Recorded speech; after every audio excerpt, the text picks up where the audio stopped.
ഇതെനിക്ക് തോന്നുന്നു ഈ മുസ്ലിം വോട്ടിനകത്ത് ഒരു ഭിന്നിപ്പുണ്ടാക്കുക എന്നുള്ളതും പിണറായി വിജയൻ ലക്ഷ്യം വെക്കുന്നു. തീർച്ചയായിട്ടും. കാര്യം അദ്ദേഹത്തിൽ കൂടെ ഉണ്ടാക്കാൻ ലക്ഷ്യമിക്കുന്നത് ലീഗിനെയാണ്, മുസ്ലിം ലീഗിനെയാണ്. കാര്യം കഴിഞ്ഞ ദിവസങ്ങളിൽ ഇവർ തമ്മിൽ തർക്കം നടന്നു.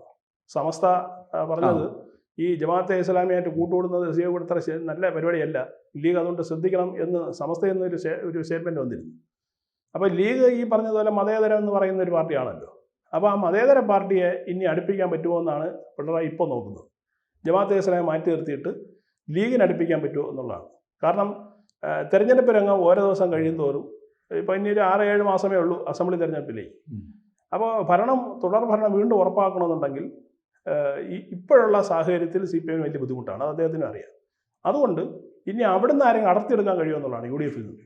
അവിടുന്ന് അടർത്തിയെടുക്കാൻ കഴിയുന്ന ആരായിരിക്കണം? ഒരു വോട്ട് ബാങ്കുള്ള ആളിനെ ആയിരിക്കണം.